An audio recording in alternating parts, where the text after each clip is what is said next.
Pretty darn early, about 5 o'clock in the morning, which is, anybody that knows me knows I am not a morning person. I would only do this for Glenn. When Glenn did the first We Surround event, to take my son and really feel like we're doing something for the next generation, not just for myself, that was striking, and this feels like a bookend now. I've met people from all over the nation already.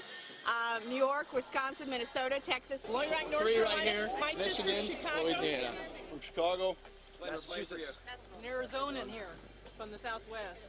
You know, Spencer spoken to his radio, confirmed that at 7:30 in the morning, the crowd was past the reflecting pool towards that World War II memorial. And I remember getting back up on that breakfast stage and whispering into Glenn's ear.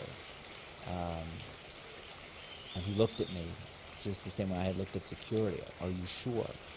And what a feeling that was. What a feeling it was to hear that and then to see it. Joe just told me that security alerted us that we should all go soon because it has just been reported by security that the Lincoln Memorial, the reflecting pool, is already full. We found a spot, made it down to the right beside the World War II Memorial. See that speck down there? We're here at 8 a.m. This is the closest we can get. As downtown Washington became a sea of people headed to the rally, the Mercury crew finds itself confronted with a whole new list of problems and concerns. There was a moment on Saturday morning where I got a call. I was over at the hotel, and I got a call from Liz, and she was running the 828 event. And she said, I need help. You get to a point where you haven't slept and you're exhausted, you're meeting after meeting, you're talking to different people. So I went down to the breakfast, and I just looked at some of the Mercury people who were wearing these bright yellow t-shirts. You couldn't miss them. And I just pointed to them and I said, you, and you, follow me. We're at the breakfast. Glenn and Sarah are about to start speaking, and Rich comes running down the hotel stairs with a look of sheer panic on his face. And they were like, I'm working on the breakfast. And I'm like, not anymore, you're not. He says, you need to get to the Lincoln Memorial now. We're having a video crisis. A video crisis is not what you want for the biggest event of your life. So I hop in a car, drive over to Lincoln Memorial. It was probably a 5-minute ride, but it felt like an hour and a half. I get to the broadcast truck, I swing the door open, and there's 4 guys jammed into a room the size of a closet with video monitors and videotapes all over the place. It was a little chaotic. I was told we have too much video for the show. We have to change the program. Something has to be cut out. At one point, the production crew considers an 11th-hour program change, the elimination of several planned elements to remedy the crisis. Luckily, cooler heads prevailed and we were able to make it all work.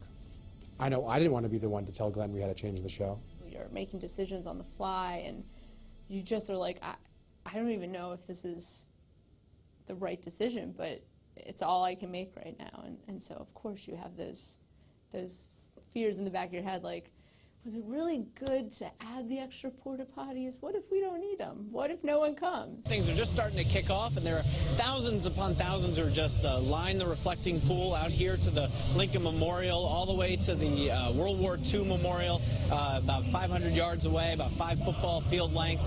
The extra porta potties proved a wise decision. Where'd you folks all come in from? Indiana. Texas. Florida. California.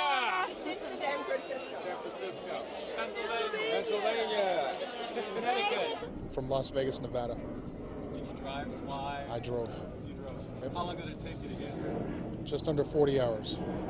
What made you want to drive 40 hours to go?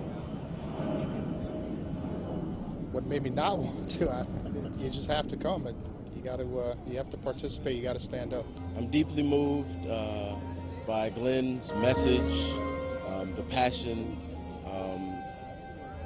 It's overwhelming, and I had to be a part of it.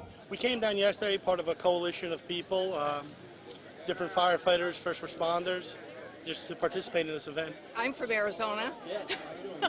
And so we did. We brought in 2 buses, 100 people. I just got in this morning. We rode all night from South Carolina. We got in this morning, and I'm just thrilled to death to be a part of all of this. When we started pulling up in the car. We're coming in from near Rochester, New York. We had 3 buses of people, like about 180 people.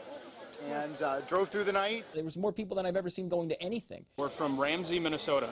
How did you get here, first of all? Fly? We flew. Did you come with a group or by yourself? We came by ourselves and sat next to a woman who was coming as well. We came down by bus. We have 2 buses from Westlake, Ohio, and there's a total of 57 buses from Ohio in general. And then we pulled down the side road, and I remember looking over, and you could just see through the trees. You could just see it didn't look like there was any gaps between the people. I'm from La Salva Beach, California, and I've driven to this event today on my 3-wheel motorcycle all the way. It took me 6 days to get here, but it was something I had to do. Had to be here. It was at that point where it kind of went from excitement to, what is this? This really is a historic event. It was coming together, and it was part overwhelming, it was part exciting, it was part terrifying to look out and just see massive amounts of people just gathering for an event that, you know, you helped organize. It was everything all at once. Like any emotion you could think of, it was there. I just started tears pouring down my face. It was an amazing moment, and someone in the audience, they saw me and they were like, "Natasha, don't cry." And I was like,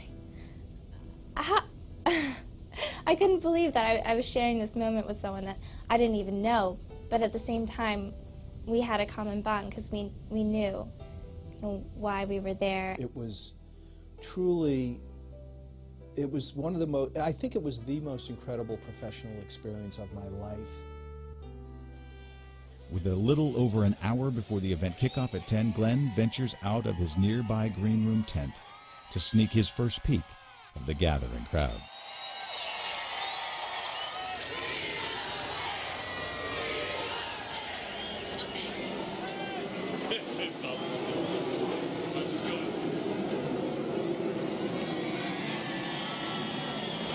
Back in the tent, he shares a table with Sarah Palin and creates the bullet point notes that will become the last 3 pages of his speech.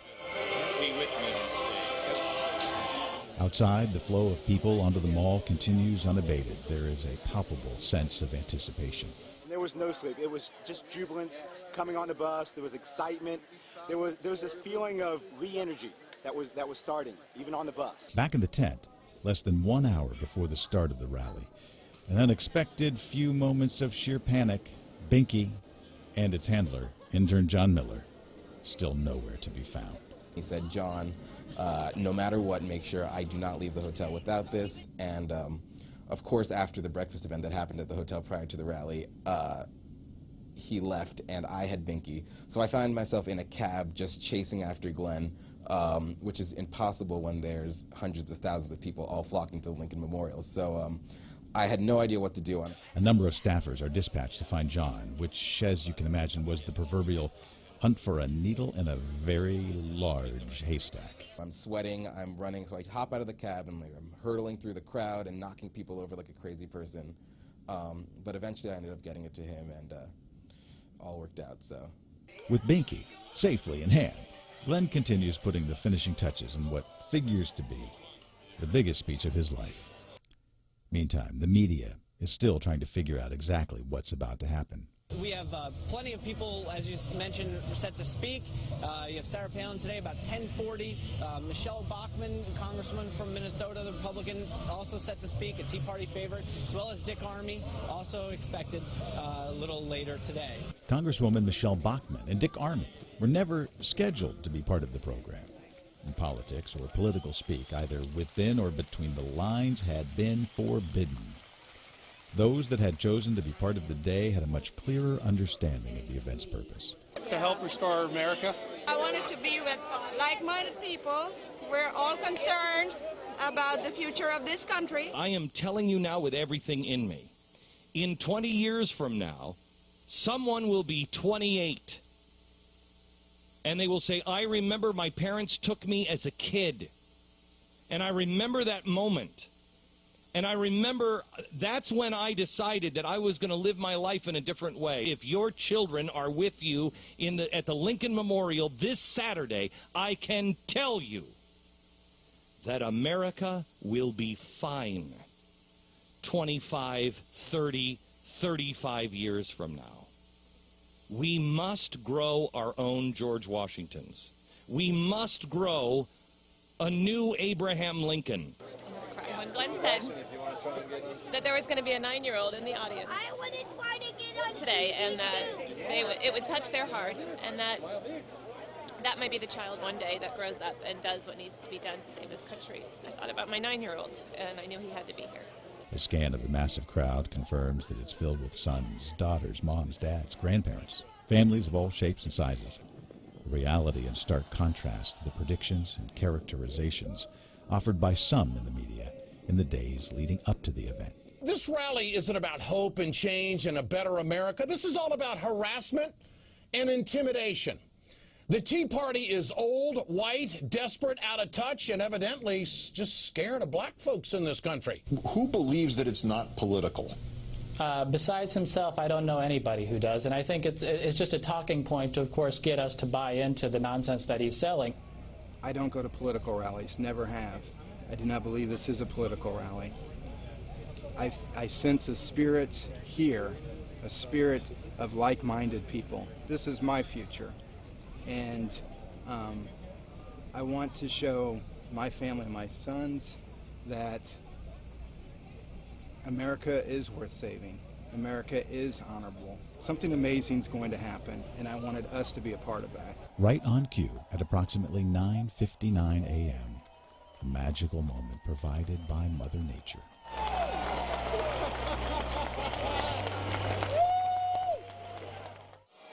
He brings you the truth every day. Now, he brings you an effort to restore honor in America. Ladies and gentlemen, Glenn Beck.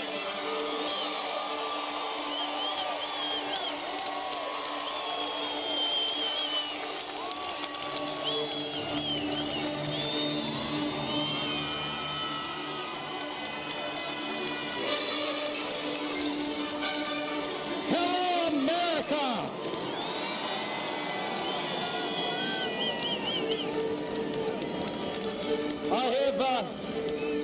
I have just gotten word from the media that there is over 1,000 people here today. We are humbled that you are here. We are truly humbled. This really is, build it and they will come.